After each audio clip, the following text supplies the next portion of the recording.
For when God made promise to Abraham, behold, because he could swear by no greater, he swore by himself, saying, surely blessing I will bless thee, and multiplying I will multiply thee. And so after he had patiently endured, he obtained the promise. I imagine 16, verse 16 man. For men verily swear by the greater, and an oath for confirmation is to them an end of all strife. Wherein God willing more abundantly to shew unto the heirs of promise the immutability of his counsel, confirmed it by oath, that by two immutable things in which it was impossible for God to lie, he might have a strong consolation who have fled for refuge to lay hold upon the hope set before us. 19. Which hope we have as an anchor of the soul, both sure and steadfast, and which entereth into that within the veil,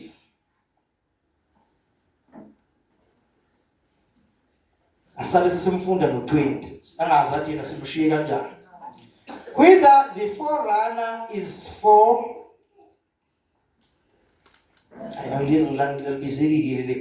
is for even Jesus made a high priest forever after the order of Melchizedek. Siyabonga. Sengicela ngesizulu ngoba abaningi abezwanga ngithi. Ngaphandle kwalabo baphethe amabhayibheli asimple. Leli liphethe lithanda ukwenza kube difficult nyana.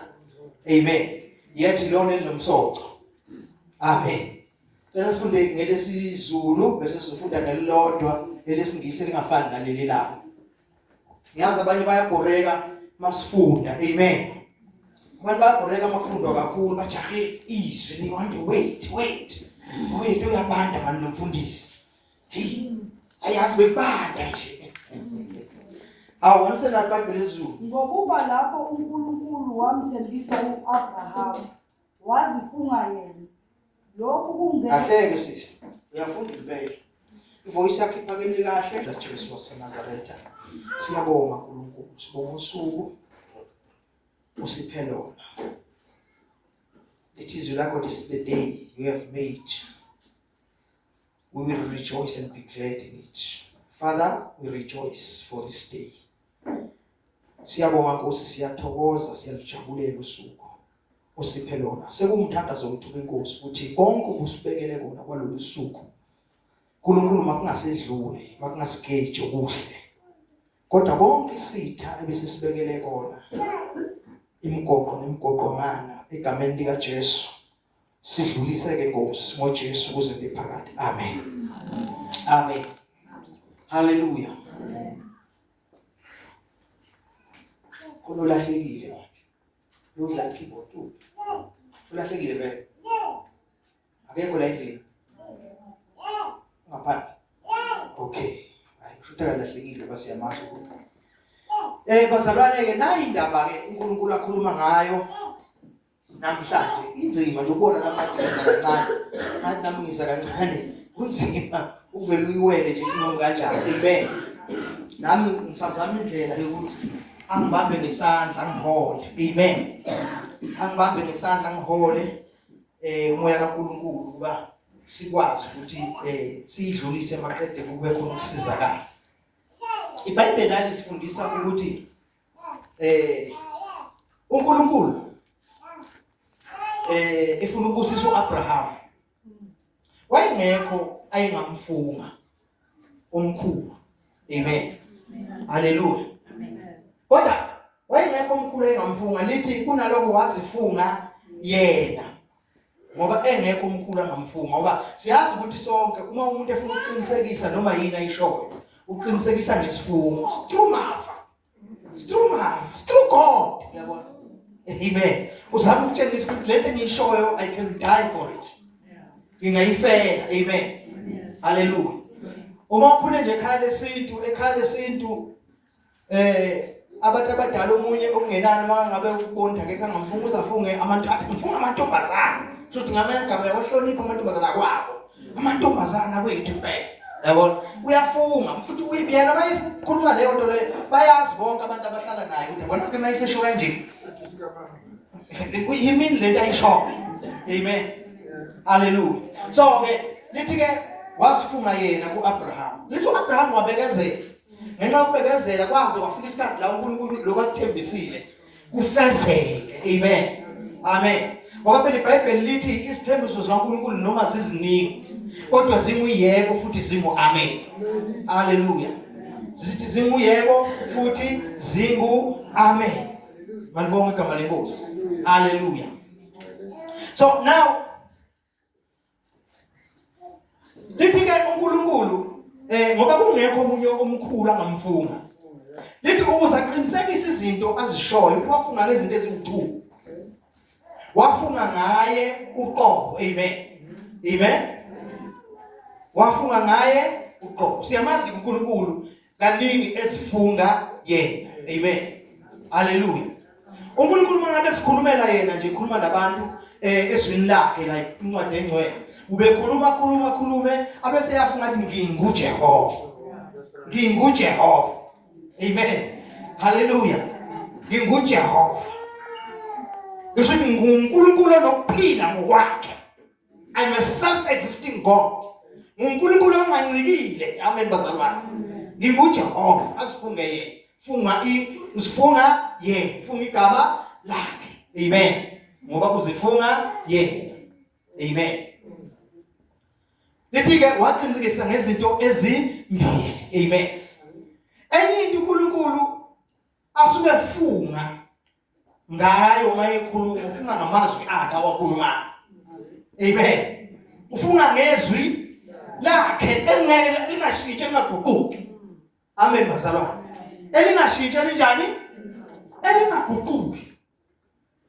Yingakho uma ufunda incwadi yamaHebheru yona le esifundayo. Amen bazalwane. Mawufunda kuchapter 4 incwadi yamaHebheru verse 12. Lithi izwi kaNkulunkulu liphilile. Amen. Aliphila ngaphela kodwa linamandla. Linjani bazalwane? Linamandla. Amen. Lokho kusitshela ukuthi linamandla bese lithi libukhali. Unenkemba zonke eziyahlangothi zombili. What does that tell us? It tells us ukuthi we can trust izwi kaNkulunkulu. Singathemba ukukhulunywa uNkulunkulu. Singama ngamazwi kaNkulunkulu no matter what. Amnandi ukuthi empilweni yakho kwenzakalani ukhamba njengamanje but yazi ukuthi mayelana nesimo sakho obhekane naso. Utheni uNkulunkulu. Amen. Bese uma unokushilo mana kwi-report kaNkulunkulu because ama-report abantu angaqeda amandla. Umuntu angakulethela i-report manje kube i-report ezokuqedela. Yingakho sometimes iBhayibheli lithi uqalekisiwe umuntu othemba lakhe likubantu. Kodwa kusisiwe umuntu othemba lakhe likuJehova. Amen. Hallelujah. Ngoba uJehova yena self ungumnini mandla wonke. Amen. So izwi lakhe linguye. Amen bazalwane. Linguye njengoba ethi nalo linamandla. Amen. Yingoba linguye. Nkosi yomusa mayibusise. Hallelujah. Now incwadi yamaHebheru bazalwane sibhekene nayo ngqo njengamanje. iBhayibheli mawufunda incwadi yamaHebheru kuye ku chapter 11 verse 6. ngaphandle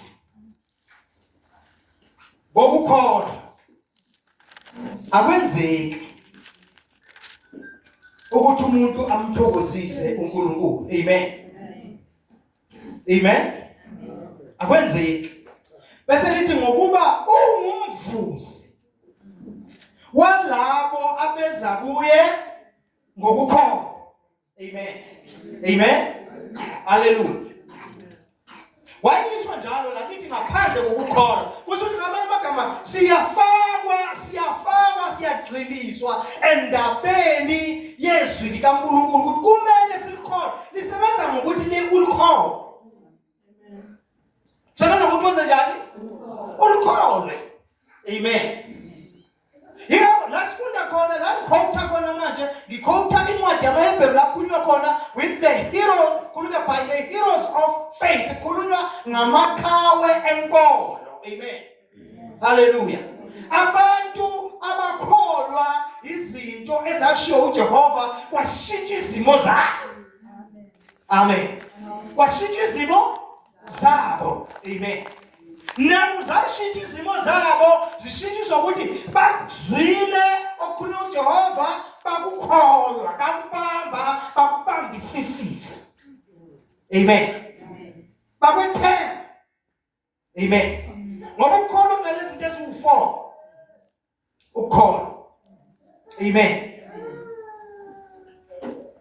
Uma uzokholwa uyamamukela lo mkholwa kuqala. Uyazinikela kuye. Uyamethemba, uyamlalela. Amen. Uma ukholwa onakho ukunokodwa okuphukile kulezi zinto, awuphelele ngeke kukusebenzele.